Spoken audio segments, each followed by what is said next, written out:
right now. All right, everybody. Welcome back to the Off Sports Podcast. This interview is brought to you by Celsius and Drink True.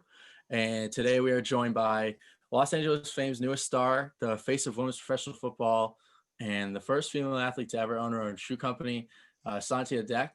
Thanks so much for joining us. We're pumped to have you on the show. Um, Oh, you know, yeah, of course. so first question for you. You attended Texas A&M, Kingsville. And how would you describe your time as a college athlete? Oh man, it was definitely a lot of fun. I made a lot of like lifelong friends there. It taught me a lot about I guess the business behind college sports as well. Um, and I feel like it just prepared me for what I guess what kind of for what like a professional career in sports would be like because of just the schedule and having to make sure your diet is on point, having to be organized and things like that. So I learned a lot. Honestly, I learned a lot about life, and I learned a lot about just how to be a team player as well.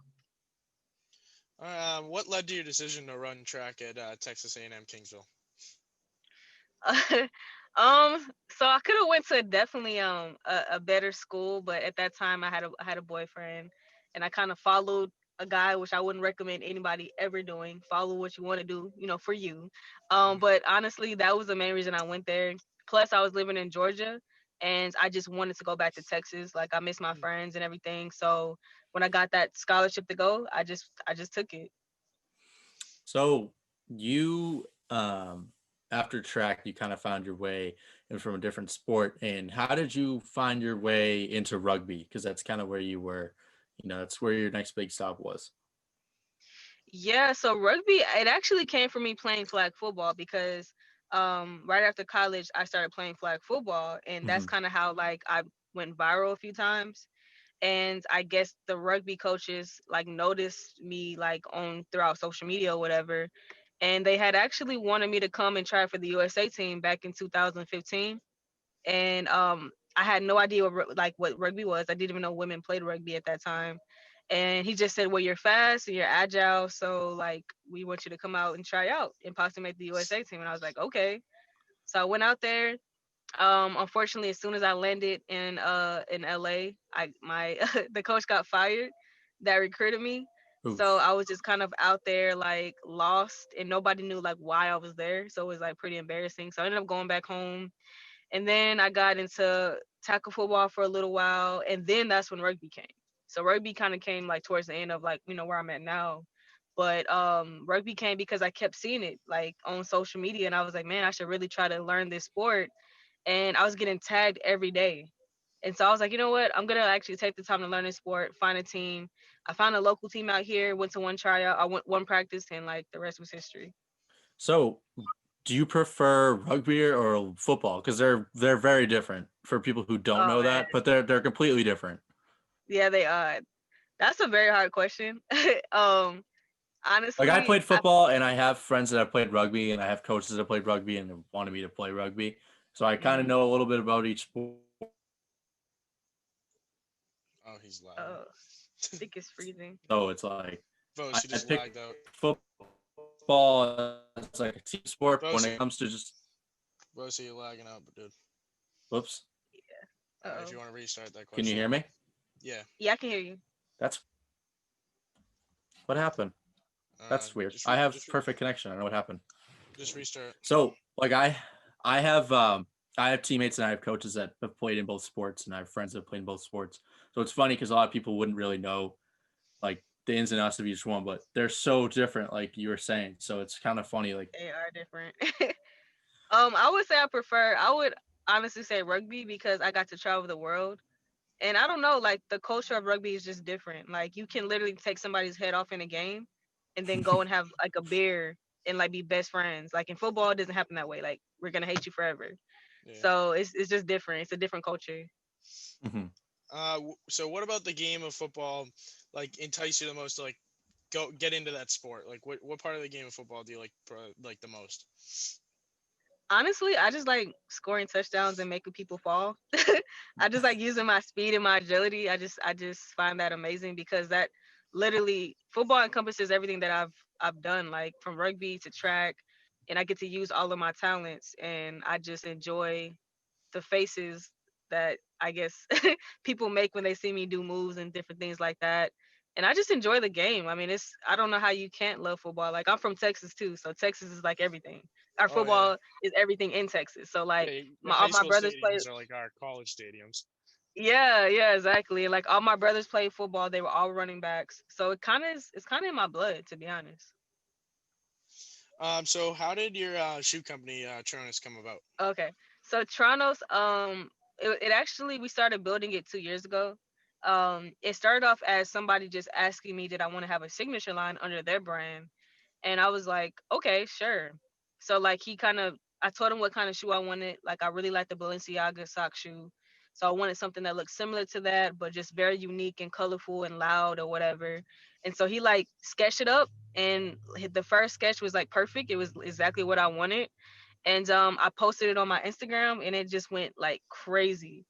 And so the next step was like, okay, so everybody likes it. So let's give you like a lot of shoes. Like let's give you more than one shoe. And so I ended up having a whole entire shoe line, or that he kind of sketched up, and I started posting all the sketches, and they just went crazy. And so my mom, who's my manager, she was like, okay, so this might be bigger than an actual shoe line. Let's think about something that could really set you up in your family for the future. And so we decided to do a shoe company. And at first I was like, no, like I don't think that's possible. Like think about Nike, Adidas, like all these big companies we have to go against. But my mom, she always sees a bigger picture, sometimes too big. And she was like, no, I think you can do this. You have enough support, enough fans, enough people that really want to, get behind what you're doing. And so we just took a chance. We just kind of took a chance. And luckily, my designer, he worked for all the major companies before. So he kind of helped guide us through that process, like all the legal stuff and behind the scenes things and, all that type of stuff. And so it was a 2 year process. It was a lot of times where we were like, this is too much, it's too hard. We don't, and you would send something in and it would come back wrong or whatever. So it was just a lot of ups and downs. And but at the end of the day, we all stuck with it for 2 years. And we launched officially June 19th. June 19th. And ever since then it's been crazy. I mean, I didn't expect to get this much support, but I'm just thankful. Yeah, that's awesome. I was looking at your brand. Your shoes actually, they're very cool. I actually was thinking about ordering one myself. I thought they were awesome. Oh, thank Yeah, you. I appreciate it. yeah, no problem. But Thanks. I have another question. So, what are you like most looking forward to for next year's or for this year's season for the Los Angeles Fames? Definitely winning a championship. I think we have like honestly some of the best players. And I feel like we all, even though we haven't met each other in real life, like we Yeah. all kind of have connected on social media. So I Hmm. feel like we already kind of have like a bond, between each other. And I just feel like we're in LA. So I mean, like how couldn't you have a good time out there? And our coach, our owner who actually owns the league, because so the owner owns our team, owner of the entire league. So having her as like our team owner, I think that's going to be really cool because I know she has a lot of really big plans for us.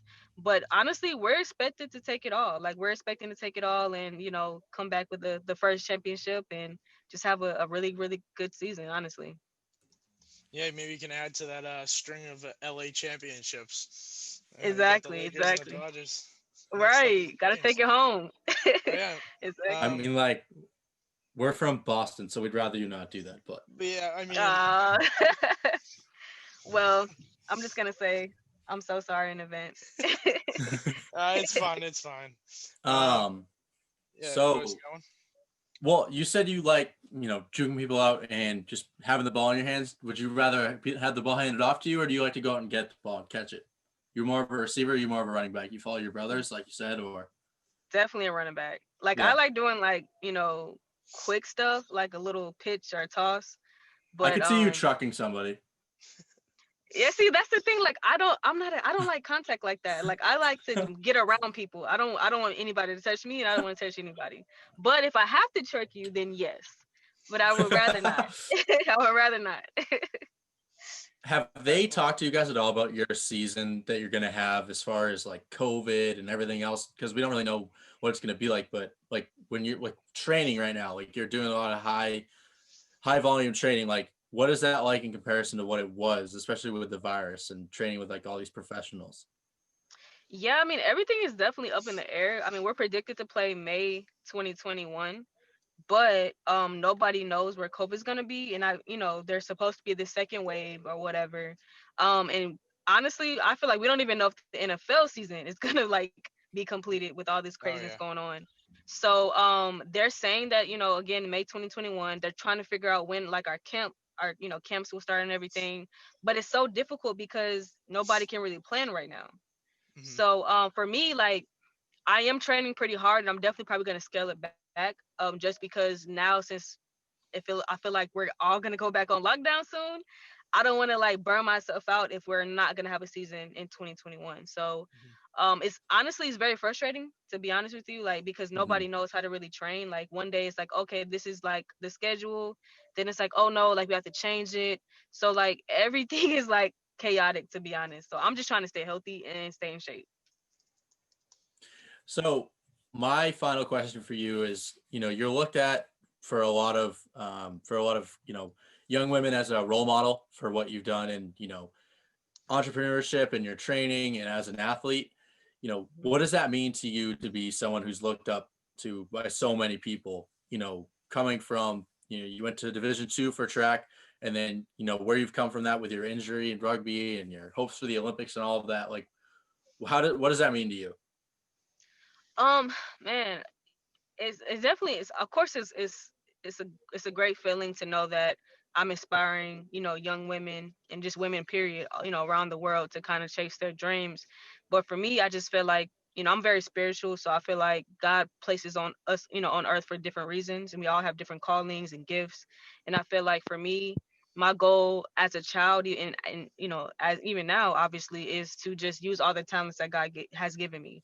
And I feel like if I do that, then I'm doing what I'm supposed to do, why I was put here in the first place, and I'm also helping somebody else realize their dreams and hopefully go after their goals and let them know that the sky isn't the limit. We put limitations on ourselves, and if you want something bad enough, you just need to go get it and do whatever it takes. And I think my life is a testament to that because I've had a lot of obstacles from being a twin that wasn't supposed to be here because there weren't twins that ever survived in our family, from having scoliosis and being told that I should never play sports, especially contact.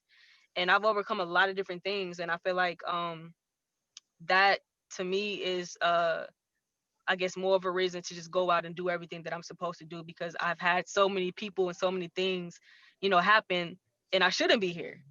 So the fact that I have gotten to this point in my life, I just hope that people can see my story and that can help them get up off the couch or help them, go back and, try something again or whatever. And as long as I'm doing that and I'm inspiring the world and making it a better place, then I feel like, I'm doing my job. So, it's about the next generation and just how I can make somebody else better. It's not even about me at the end of the day. Well, That's you answered awesome. my question. Yeah, that's a great story. So that just about wraps up tonight's episode. Thank you to Cynthia Deck for taking the time to do this interview with us. Good luck next year, and everyone go check out her brand, Tronus. And thank you everyone for listening. Thanks, guys. No problem. Thank you. Call them all Texas.